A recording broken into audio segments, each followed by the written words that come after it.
সম্মানিত ভিউয়ার্স, আমরা এই থার্মোমিটার পরিমাপ করা জানব। এটা দিয়ে কয়েকটা ডিভাইস পরিমাপ করা যায়। এক নম্বরে এই স্থানে যদি দেই তাহলে ভোল্ট পরিমাপ করা যাবে, এসি এবং ডিসি ভোল্ট।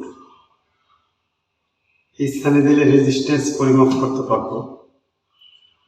এই স্থানে যদি দেই তাহলে আমরা হার্স পরিমাপ করতে পারবো।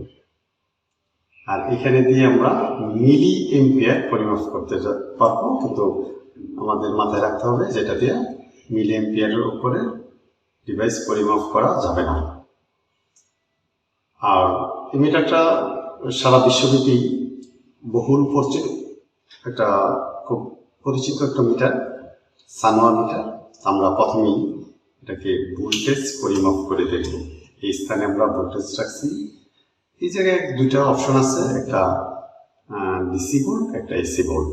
এসি ভোল্টের জন্য বক্ররেখা আর ডিসি ভোল্টের জন্য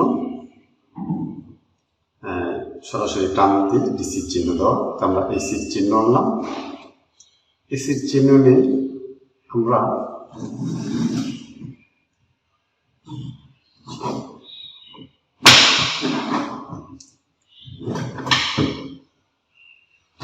ভোল্টেজ যদি পরিমাপ করতে চাই, সরাসরি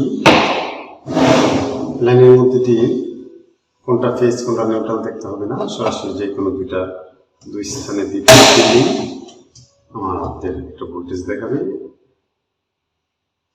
আমাদের ভোল্টেজ দেখালো 234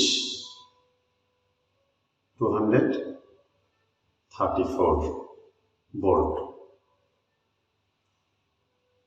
আর এই ভোল্টেজটা আবার যদি আমরা ভোল্টেজ পরিমাপ করলাম, যদি হার্স পরিমাপ করি, ভোল্টেজের পরে সাধারণত আমাদের আসছে রেজিস্ট্যান্স। আমরা রেজিস্ট্যান্সে নিয়ে আসলাম। রেজিস্ট্যান্স পরিমাপ করার জন্য কোনো ভোল্টেজের প্রয়োজন হয় না, যে আমরা একটা কয়েল বা একটা মোটর, এই মোটরের কয়েলটাকে ভালো আছে কি না তা আমরা দেখা গেছে যে দুই টার্মিনালে দুই তার সংযোগ করলাম, করে যদি একটা মান পাই, একটা মান পেয়েছি, এখানে মান পেয়েছি কত, 255 ওহমস। আবার বাংলা বলি 255 ওহমস। এটা রেজিস্ট্যান্স পরিমাপ করা যায়।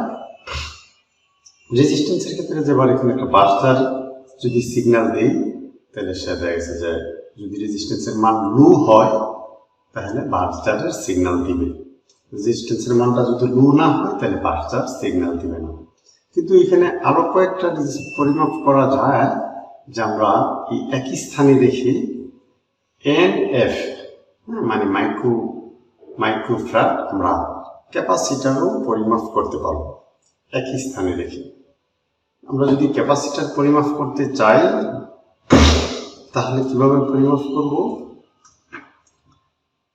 দিলাম এই যে ক্যাপাসিটারের মান আসছে 25 মাইক্রোফ্যারাড। আবার বলছি যে এই যে ক্যাপাসিটার, এই ক্যাপাসিটারের মান আসছে 25 মাইক্রোফ্যারাড। এই 25 মাইক্রোফ্যারাড আমরা যদি পরিমাপ করতে চাই, তাহলে এই ক্যাপাসিটারের দুই প্রান্তে যখন আমরা ধরব, আমাদের মিটারের মধ্যে আসছে 24.14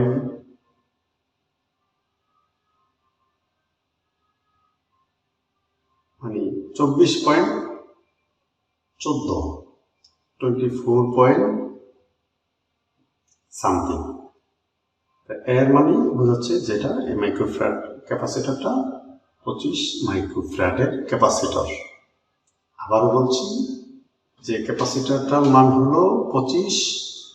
তাহলে আমরা যখন এখানে দুই প্রান্তে ধরলাম, ধরার পর যখন আমরা 25-এর স্থানে 24 পয়েন্ট সামথিং পেলাম, এতে বুঝে নিতে হবে যে ক্যাপাসিটরটা ভালো, ক্যাপাসিটরের মান ঠিক আছে। যদি 25 দেখায় তাহলে একদম আরো ভালো, 25 যদি দেখায় আরো ভালো, একদম ভালো। আমরা ক্যাপাসিটর পরিমাপ করলাম, রেজিস্ট্যান্স পরিমাপ করলাম, ভোল্টেজ পরিমাপ করলাম। এরপর আসি এই মিটারটা দিয়ে আমরা হার্স পরিমাপ করব। এই হার্স পরিমাপের ক্ষেত্রেও হার্স মানে কি আমরা জানি যে বিদ্যুৎ দুই প্রকার, এসি বিদ্যুৎ এবং ডিসি বিদ্যুৎ, এসি ভোল্ট এবং ডিসি ভোল্ট। তাহলে এসি বিদ্যুৎ, যে বিদ্যুৎ প্রতি সেকেন্ডে 50 থেকে 60 বার যার দিক এবং মান পরিবর্তন হয় তাকে এসি বিদ্যুৎ বলে। আর এই এসি বিদ্যুতের যে 50 থেকে 60 বার দিক এবং মান পরিবর্তন হচ্ছে তাকে হার্স বলা হয়। এই হার্স পরিমাপের ক্ষেত্রে আমরা এই নব এটা সরাসরি প্লাগের দুই মাথায় যখন দিলাম, দেওয়ার পর আমাদের এখানে এটা যা দেখাইলো 51.56, মানে আমরা যে বলি আমাদের দেশের হার্স হলো 50 থেকে 60, প্রকৃতপক্ষে আমাদের দেশের হার্স হলো 52, মানে 51.something। আবারও দেখলাম যে এই হার্স পরিমাপ করার ক্ষেত্রে সরাসরি ভোল্টেজ দিয়ে আমরা এই জায়গায় নব দিব H আর ওইখানে দিলাম, দিয়ে আমরা হার্স পরিমাপ করলাম। সম্মানিত দর্শক, আসলে এই মিটারটার পরিমাপ আমরা জানতে পারলাম। ভোল্টেজ পরিমাপ করতে হয় প্যারালাল সংযোগ, হার্সও পরিমাপ করতে হয় প্যারালাল সংযোগ। ক্যাপাসিটার যে পয়েন্ট মাপবো এটা এভাবে মাপ করা যায়। তো এভাবে আমাদের সাথেই থাকুন, ভবিষ্যতে আমরা আরো নিত্য নতুন সুন্দর সুন্দর ভিডিও নিয়ে আসবো, শিক্ষামূলক অনেক কিছু নিয়ে আসবো। এখানেই শেষ করছি। আল্লাহ হাফিজ। আসসালামু আলাইকুম ওয়া রাহমাতুল্লাহি ওয়া বারাকাতুহু।